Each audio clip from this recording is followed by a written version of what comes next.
Good morning, नमस्कार, आदाब, सत श्री अकाल दोस्तों। ये है आपका अपना प्रिय डॉक्टर आदि कश्यप मुंबई शा मानुस आपके लिए लेकर आया आपका मनपसंद प्रोग्राम पॉजिटिव कर्मा। और आज की कहानी भूटान की कहानी है। वहाँ की संस्कृति और पारिवारिक मूल्यों पर आधारित कहानी है जिसका शीर्षक है विरासत का नया ताना बाना। दोस्तों, भूटान के ऊंचे पहाड़ों के बीच बसे एक छोटे से गांव पुनाखा में जिग्मे अपनी बूढ़ी दादी आमा के साथ रहता था। भूटान में बुनाई सिर्फ एक काम नहीं, एक साधना मानी जाती है।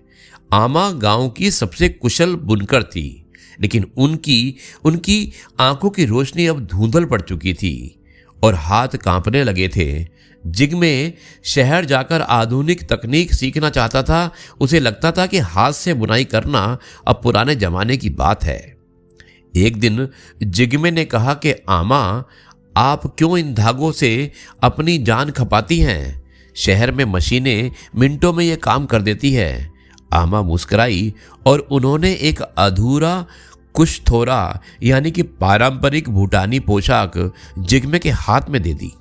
उन्होंने कहा, बेटा, मशीन कपड़ा बुन सकती है, लेकिन वो उसमें कपड़े में स्मृति और आशीर्वाद नहीं बुन सकती। इस धागे का हर मोड़ एक प्रार्थना है।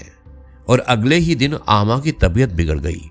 डॉक्टर ने कहा कि उन्हें पूर्ण आराम की जरूरत है, लेकिन आमा परेशान थी। उन्हें एक विशेष ऑर्डर पूरा करना था जो एक नवजात बच्चे के लिए था। जिग्मे ने पहली बार अपनी आमा की आंखों में बेबसी देखी। जिग्मे ने फैसला किया कि वो अपनी आमा का मान कम नहीं होने देगा। उसने अपनी इंजीनियरिंग की पढ़ाई और तकनीक का इस्तेमाल किया। उसने एक ऐसा स्मार्ट लूम डिजाइन किया जो हाथ की बुनाई की बारीकियों को आसान बना देता था, लेकिन मेहनत अभी भी हाथ की ही थी। रातों की नींद उड़ गई, जिग्मे के हाथ छिल गए, लेकिन उसने हार नहीं मानी। उसने महसूस किया कि जब धागा पिरोता था तो उसे अपनी आमा की लोरी सुनाई देती थी।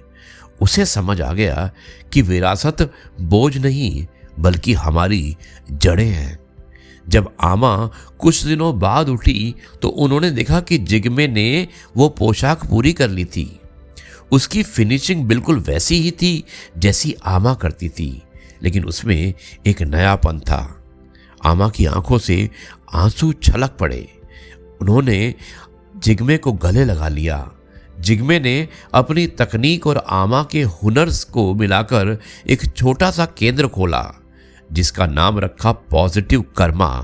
उसने गांव के अन्य युवाओं को भी सिखाया कि कैसे अपनी जड़ों को आधुनिकता के साथ जोड़कर एक उज्जवल जीवन बनाया जा सकता है।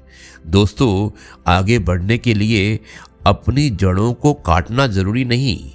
आधुनिकता वही सिखाती है और वही होती है जो हमारी परंपराओं को खत्म ना करे, बल्कि उन्हें और भी सुंदर बनाकर दुनिया के सामने पेश करे।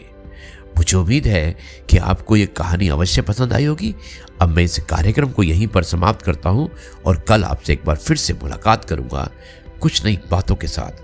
तब तक के लिए आपसे कहता हूँ, जय गुरु जी, शुक्राना गुरु जी।